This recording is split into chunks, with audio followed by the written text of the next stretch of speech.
Good morning, good afternoon, or good evening, whatever time it is, wherever you are. Welcome once more to another video podcast of PNT Live Political News Time.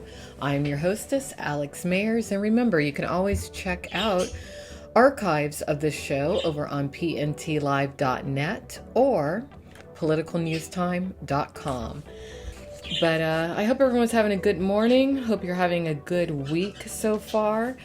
2020, this year, is already shaping up to be quite an exciting year politically.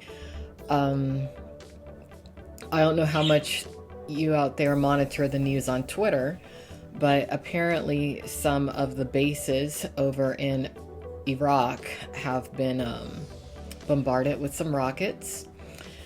And yesterday I said I was going to talk a little bit about what's going on in Puerto Rico. So let's go ahead and talk about that. But isn't it strange that the people in Iran were just saying that something was going to happen to America, and then we suddenly have this 6.4 earthquake in Puerto Rico? Now, I know Puerto Rico is just kind of a incorporated piece of America, but it's still America, and I'm wondering if somebody has some sort of an earthquake stimulator or something. I know that sounds a little silly, but if you follow the fringe science and paranormal news outlets like I do, it's not too far-fetched. But you know what's interesting?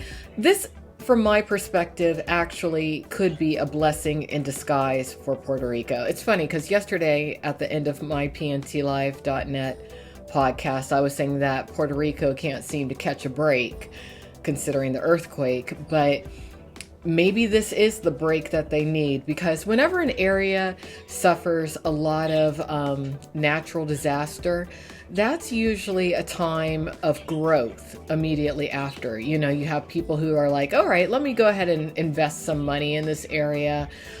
People start buying property in that area.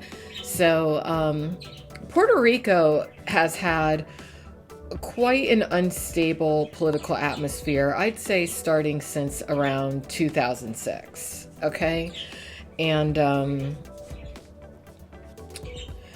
their leadership has, it's come out, especially as of, around August of last year. It came out that the leadership in Puerto Rico was extremely corrupt, very bigoted.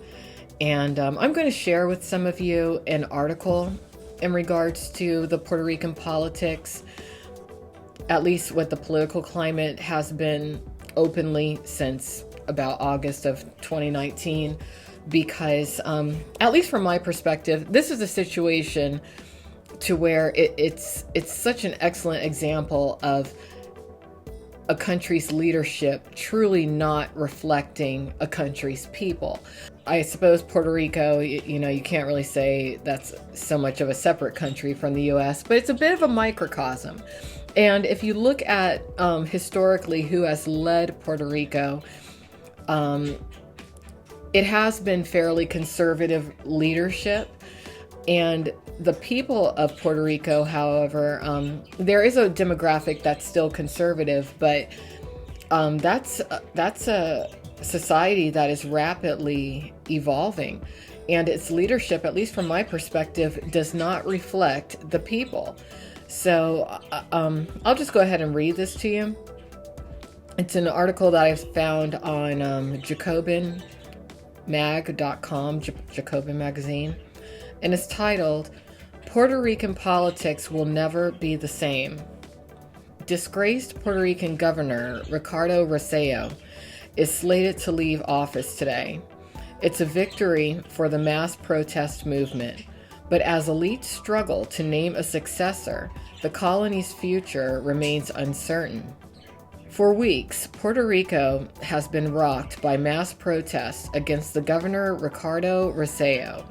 The protests began after the Center for Investigative Journalism in Puerto Rico released hundreds of pages of private chat logs revealing conversations between Roseo and his political associates in which they mock hurricane survivors, use misogynistic and homophobic slurs, and display a stunning lack of political commitment to ordinary Puerto Ricans, to say nothing of personal compassion.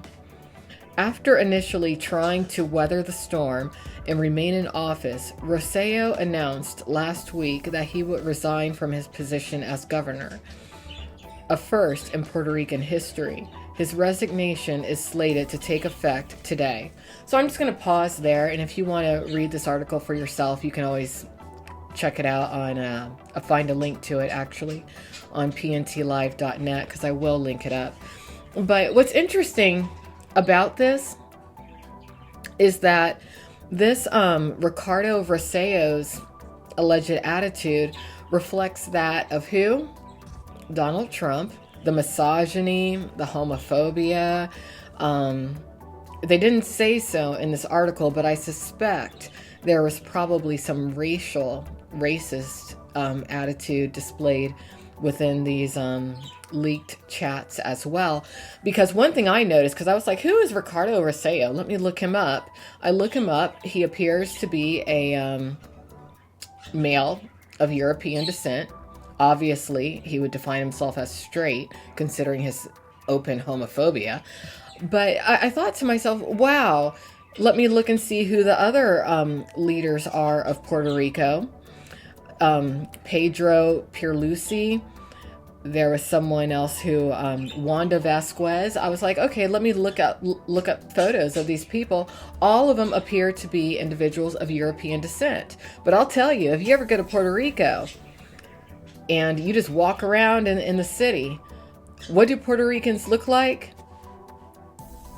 Me. Yeah. The common Puerto Rican is somebody who is multi-ethnic or Africanic. They look about like me, but their leadership doesn't look about like me. Now, I'm not saying that leadership of European descent is not capable of leading people of color, but what I am going to say is that from my perspective, countries with the most effective leadership and the happiest society have leadership that reflects that of the people. And I think that's a problem that has been happening in a lot of nations lately that are undergoing some upheavals, is that the people are more educated now. I'm saying just the general people in our society are more educated now and more aware of the world around them than ever before in history. Why? Mainly because of Steve Jobs, but because of the wonderful people who provide the internet to us in the palm of our hands. iPhone, people who create Android phones, whatever.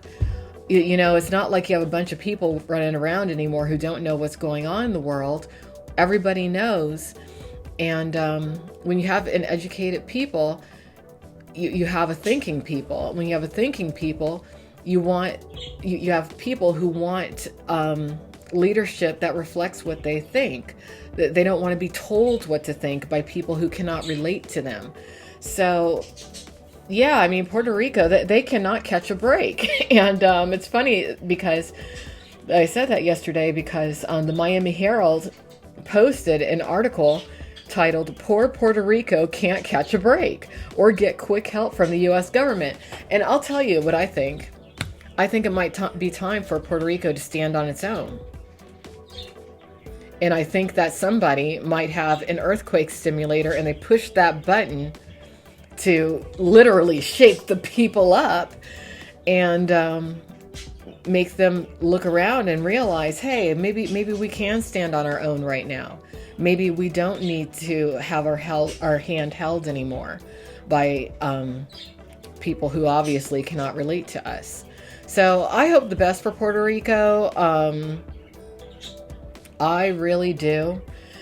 And they've But really, when I think about it, their ability to persevere those hurricanes, those massive storms, just may have prepared them for this most recent disaster, the earthquake. Maybe so, but I think a lot of foreign aid will pop up in Puerto Rico. And in time, Puerto Rico might be able to cut ties with the U.S. and do a lot better on its own. So that's about all I really wanted to share this morning here on the PNT Live Network.